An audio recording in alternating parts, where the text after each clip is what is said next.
Tonight on WTOP-10 Nightly News, election results are in across the country, a big outcome in the Big Apple. And down south, there's history being made, more out of Virginia. Plus, the latest on local results, the city of Oswego announcing 6 new members. WTOP-10 Nightly News starts now.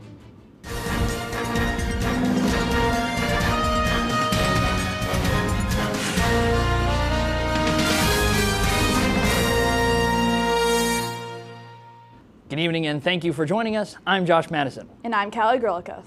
As elections occurred across the country, people in the city of Oswego also voted for the Oswego Common Council. A Common Council is responsible for proposing legislation, reviewing proposals in council, meetings, and overall managing the affairs of the city of Oswego. Out of 7 positions on the council, 6 of which are now new to the position. 3 being Republicans, as well as 3 being Democrats, and 1 not registered under a party. Oswego County also had an election for the county treasurer, county clerk, and district legislatures. Elections also happened across all of New York for positions similar. Switching to Syracuse, where residents have elected the first African-American female mayor in the history of the city. Sharon Owens has won the race, winning more than 70% of the vote and beating out candidates Tom Babylon, Tim Rudd, and Alfonso Davis. Owens will be the 2nd female mayor in Syracuse history, and Democrats will now take control of the Onondaga County Legislature. Meanwhile, the Democratic control of the county comes after a call for change from the government amidst the political state of the country. Well, the votes are in, and our 4 final seats of the Supreme Court for Central and Northern New York are filled. The winners were Elizabeth Snyder Fortino, who led the votes, followed by Candace Randall and John Dillon. And lastly, James McCluskey.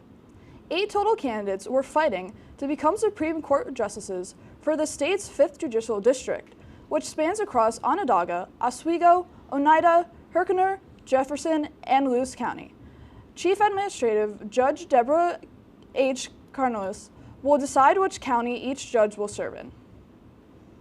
At the local level, there was history made last night, but a big outcome in the Big Apple has the country talking today. With more on the mayor electional winner in New York City, here's WTOP-10 reporter Sam Brewer. Thanks, guys. The nation's largest city has chosen its new mayor, Zohran Mamdani. The 34-year-old state assembly member and self-declared democratic socialist has been elected mayor of New York City. Mamdani secured just over 50% of the vote, defeating former Governor Andrew Cuomo, who ran as an independent.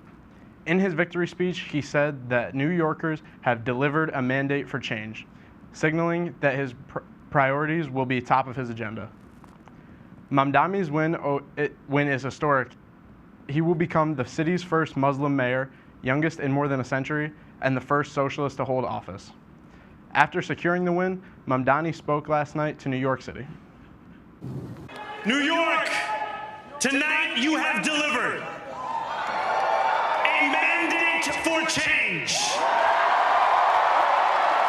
a mandate for a new kind of politics, a mandate for a city we can afford, and a mandate for a government that delivers exactly that. The new mayor is expected to be sworn in on January 1st, 2026, where he will step into office with high expectations and a deeply divided electorate behind him. For now, New York watches as a new chapter begins. That's all for me tonight. With more election results, I'll send things back to the desk. Thanks, Sam. Over to New Jersey, Democrat Mikey Sherrill has won the New Jersey governor's race, becoming the first state's female governor. She defeated Republican nominee Jack Ciattarelli, a former state assemblyman and Trump ally, making his 3rd run for governor. She is set to follow Democratic Governor Phil Murphy, marking the first time a party has held the governor's office in New Jersey for more than 2 full consecutive terms in the last 50 years. The win demonstrates the power of the Democratic Party in the state of New Jersey, even as it rebuilds on the national level. Along with New Jersey, Abigail Spanberger, a former Democratic congresswoman and CIA officer, has been elected Virginia's next governor and will become the state's first female governor. She beat Republican Winsome Earl Sears after running a campaign focused on affordability and addressing local concerns about the impact of federal job cuts and the government shutdown. Her victory will give Democrats a boost as they respond to the Trump administration. California is redrawing its district lines. California has voted to pass a measure called Prop 50 that will change the voting districts. The proposition is aimed to change the state's voting districts to give Democrats a better chance to take 5 House seats from the Republicans during the next year's midterm elections. With other Republican-led states attempting to do the same, it is unclear if this change will have an impact in Washington. In regards to these election winners earlier today, President Trump made his first remarks about the results from last night. Following the shocking results all across the country, Trump spoke with Republican senators this morning. Last night, it was, not expected to be a victory. It was very Democrat areas, but I don't think it was good for Republicans. I don't think it was good. I'm not sure it was good for anybody. But we had an interesting evening, and we learned a lot, and we're going to talk about that. With Democrats sweeping 4 key races last night, Trump suggested that Americans are now faced with a stark choice. When commenting further, the president said that Americans, quote, have a choice between communism and common sense, but did not mention a specific Democrat by name. Yesterday, it was a beautiful fall day for people to get out and vote, but today the rain came back. With a quick look at tonight's forecast, here's WTOP-10 meteorologist Emma Seckner. Hi.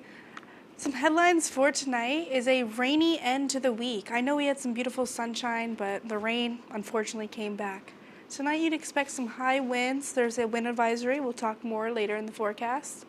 And temperatures are expected to stay below average. Another thing about that is we could get some snow so early in November, starting either Sunday night into Monday, or in some areas as soon as Friday. And that's all for me. Back to the desk. Thanks, Emma. Still ahead tonight, the government shutdown is still in full swing, the latest out of Washington, D.C. Plus, Mike Johnson spoke out regarding the federal programs being affected.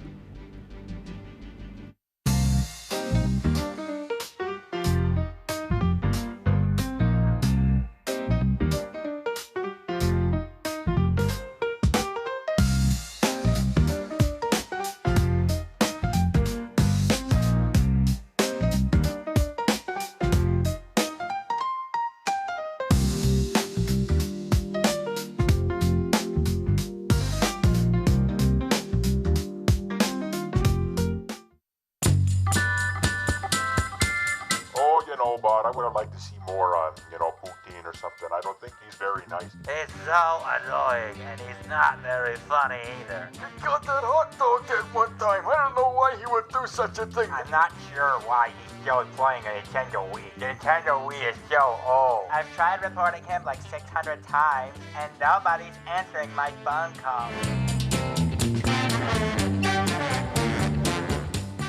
Welcome back to the DK experience.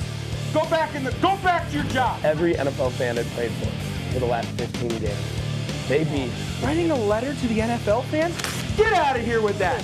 Let me finish. No, finish. Stop. I'm gonna be more Johnny Manziel, that guy, he's a loser. No, that's.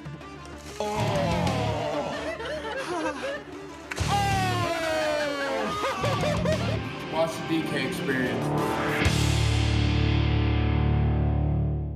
What we do here is go back. Cooked. You know it's cooked when it's not raw anymore. Got what Rams gonna say here. Cat cam. Because Kenny pulled a picture of him. Yeah. Welcome back to WTOP-10 Nightly News. From the national election results, now to the nation's capital. Today is the 36th full day of the government shutdown, which makes it the longest in U.S. history. It takes the title from the most recent shutdown, which stretched from December of 2018 to January of 2019. During the first Trump administration, with both Republicans and Democrats pointing fingers at each other, the Senate has tried and failed 14 times to pass a House-approving funding bill. Meanwhile, the House has been out of session since the shutdown began. The Republicans control both chambers, and the Democrats have been using that as a leverage to push for an extension for the Affordable Care Act. There is no end in sight for the government shutdown. In New York, Governor Hochul has declared a state of emergency in response to the loss of SNAP benefits for over 3 million New Yorkers. Hochul said the cutting of food assistance is leaving New York to face an unprecedented public health crisis while hurting grocers, bodegas, and farmers along the way. Hochul also announced $65 million in emergency food assistance to provide 40 million meals to New Yorkers. The government shutdown has affected yet another federally funded program. HEAP, also known as the Home Energy Assistance Program, has now been delayed until further notice. From its scheduled start date of November 17th, HEAP helps low-income households pay their energy bills, heating costs, and assists with utility repairs. Oswego officials warn that the delay will put the county's most vulnerable residents, such as children, seniors, and veterans, at risk as temperatures continue to drop. People in Oswego experiencing a heating emergency are encouraged to call Oswego County DSS at 315-963-5000. As the federal shutdown continues, Oswego County urges recipients to be mindful that their SNAP benefits will not appear. The Oswego Department of Social Services are continuing to process SNAP and temporary assistance applications as usual. They say people should keep their scheduled appointments, attend interviews, and provide any requested documentation. Staying up to date with all of that will help ensure that benefits are ready for immediate release when the federal government authorizes New York State to transmit the funding. The impact of SNAP benefits will affect over 9,000 households in Oswego County alone. With the shutdown pausing payouts for those who use SNAP benefits, businesses are doing what they can to help out across the country. In Chicago, a giant gravy boat was along the Chicago River, looking to help families in need. The Chicago Food Depository held a fundraiser and recognized the impact it will have on the food depository. According to the Trump administration, SNAP benefits will be receiving half of its normal amount of federal funding back. Roughly $4 billion will be taken from the Agricultural Department Contingency Fund to provide food assistance payments. The decision follows two federal judges' decisions stating that the freezing of payments was unlawful. These changes will take anywhere from a few weeks to several months to implement. Remember, the contingency fund only has roughly $5 billion, and it costs roughly $9 billion for a month of SNAP benefits. So I think the arrangement is they're going to give half, at least half, to everyone. But here's the problem: it's very complex, is that it's administered through the states, and you have to recalculate all the allocations and how the checks go out. It's not, you can't just flip a switch and do that.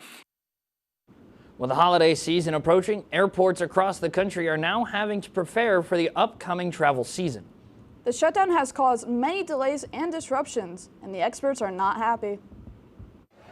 Passengers at airports across the country are dealing with delays and cancellations. The ongoing government shutdown is causing staffing shortages, and that's straining air travel. We just cannot manage it because we don't have the air traffic controllers. All of this coming as millions of people are expected to fly ahead of a busy holiday season, which is why it's so important for passengers to understand their rights at the airport. We've come a long way in the last couple of years for passengers to have rights. Melanie Fish is a travel expert with Expedia. She recommends double-checking your airline's policies, but there are certain rights every passenger has.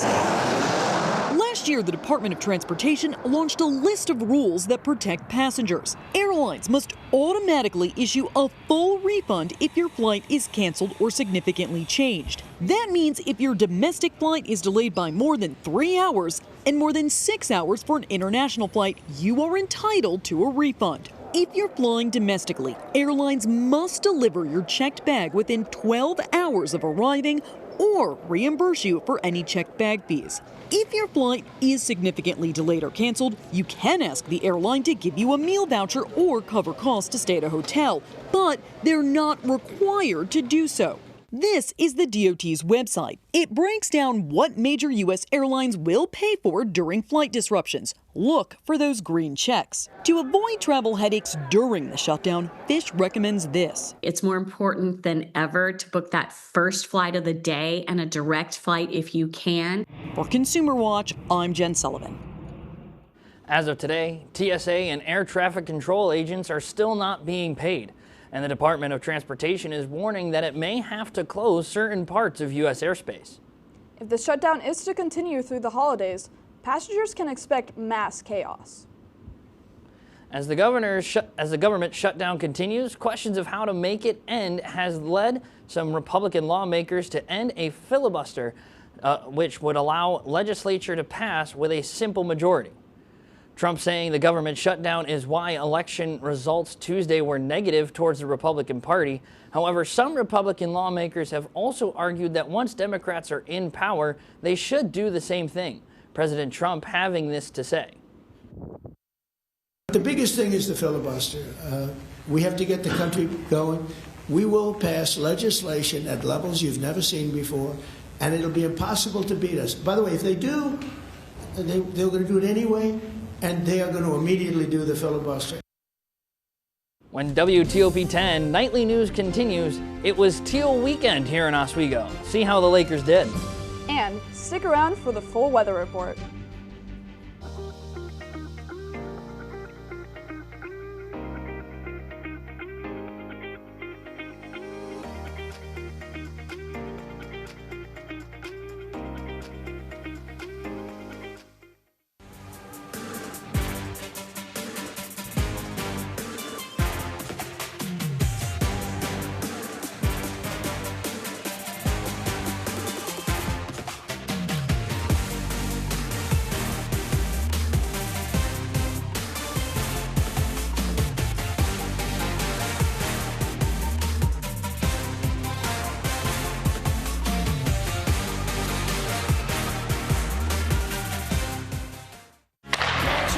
If it's hockey, It's what they score! it's on Hockey Talk. Join Rob Finger and his panel of guests. Their behavior against easy teams, how do you lose to the Bruins twice? As they take you through the hockey world. We welcome you with open arms. Tune into Hockey Talk, Mondays at 9:30 after East Coast hockey games. Only on WTOP.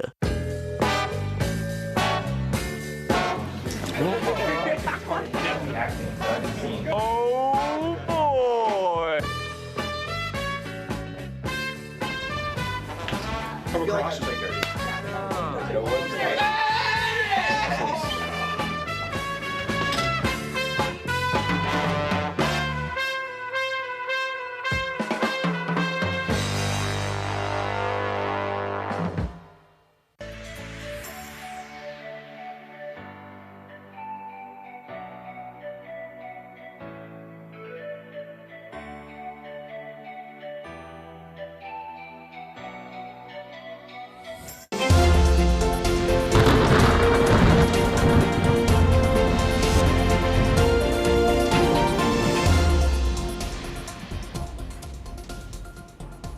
Hi, welcome back to WTOP. Right now in Oswego, you can expect some rain showers, a temperature of 46 degrees, although it's going to feel a little bit colder because the winds are so high. There's a bit of a wind chill, so it'll really feel like 37.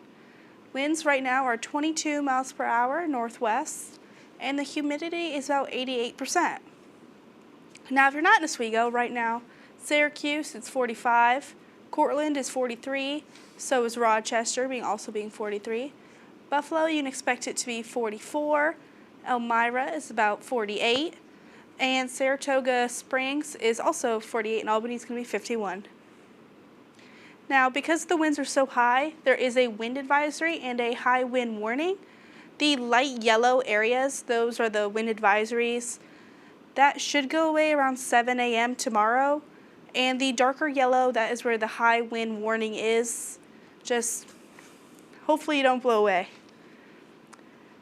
Now, we are expecting some snow. It's looking very much like lake effect, with areas past the Tug Hill getting more snow, the light blue areas.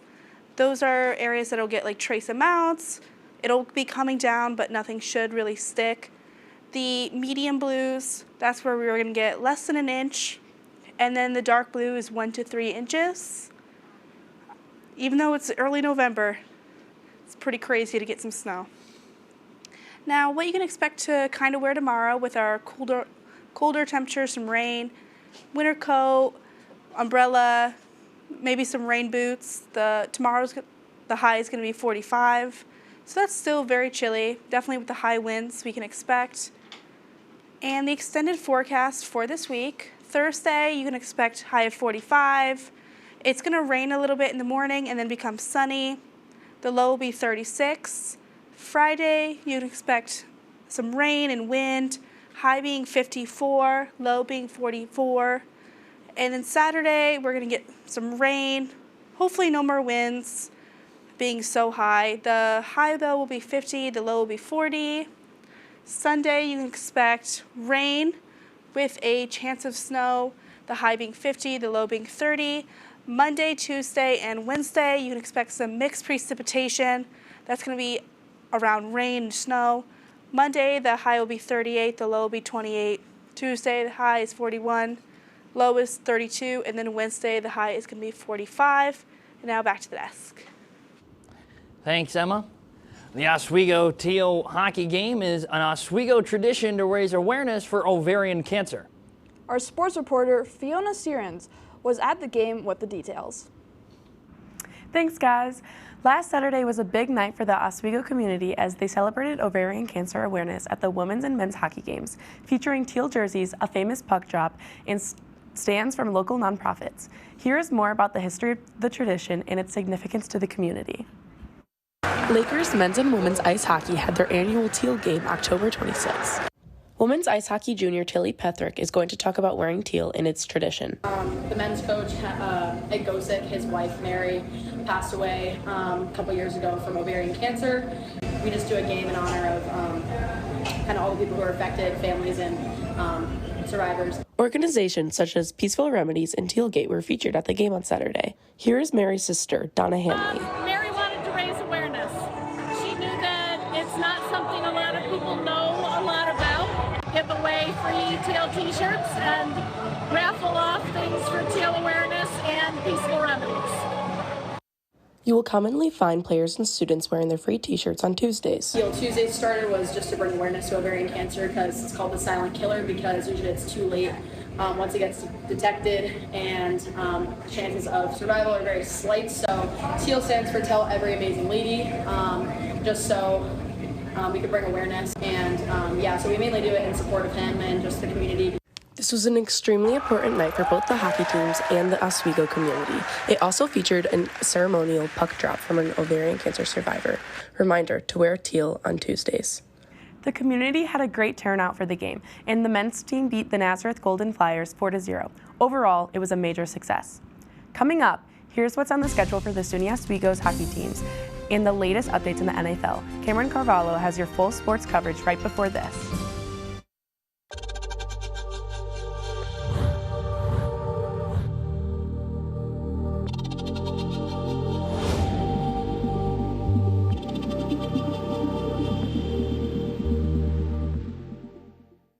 Say, President Stanley, whenever there's bad weather, who would you turn to? I'd turn to Storm Team 10. No, but you've got to say it like this. Storm Team 10. Say it with me. Storm Team 10.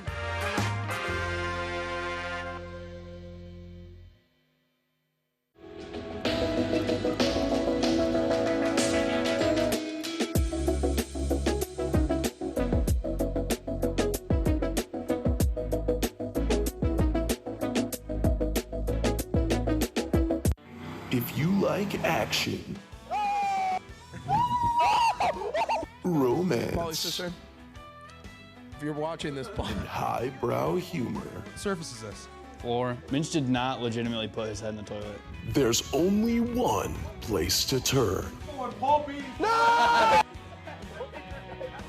Tune in to new episodes of Oh boy! only on WTOP.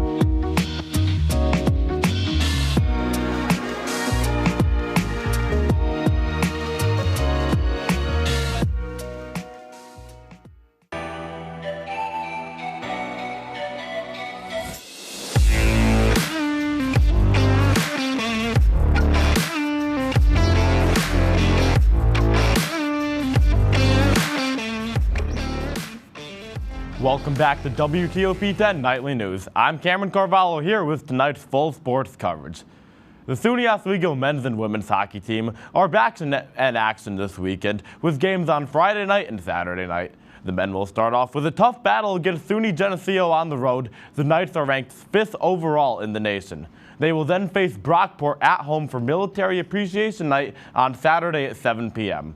The women will have a home and away matchup against the Utica Pioneers and will also be observing Military Appreciation Night on Friday. Those not able to be in attendance for the home games can watch both contests live right here on WTOP-10 TV. The matchups for the SUNYAC men's and women's soccer championships are set for this Saturday. On the men's side, second-seeded Buffalo State hosts fifth-seeded Oneonta, who just knocked off top-seeded Cortland on penalties. Oswego's men's team fell one slot short of making the SUNYAC playoffs. On the women's side, top-seeded Cortland destroyed Buffalo State 5-0 today and will host second-seeded Plattsburgh for the title. The Lakers made the playoffs but lost to Fredonia in double overtime last weekend. The games will kick off at 11 a.m. and 1 p.m. respectively.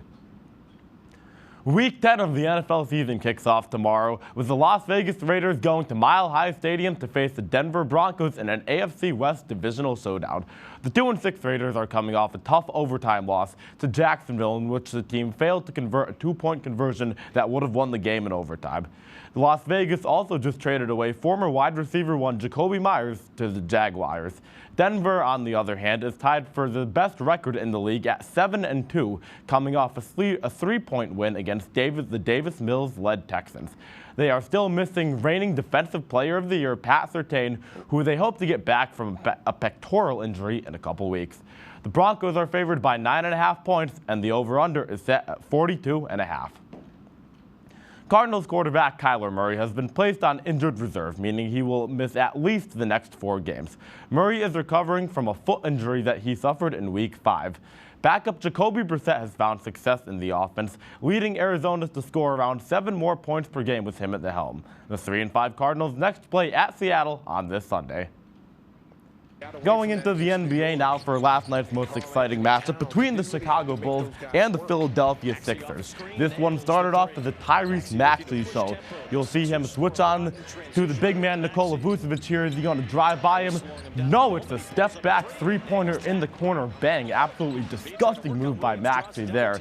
Now Maxey hitting an open three-pointer. Horrible defensive strategy. 6 threes on the night for Maxey. Edgecombe now, the rookie, hitting the 3. All of a sudden, Philly up 20 early. Josh Giddey trying to keep the Bulls in it. Hits the weird-looking way up there. Giddey, great game last night with a triple-double.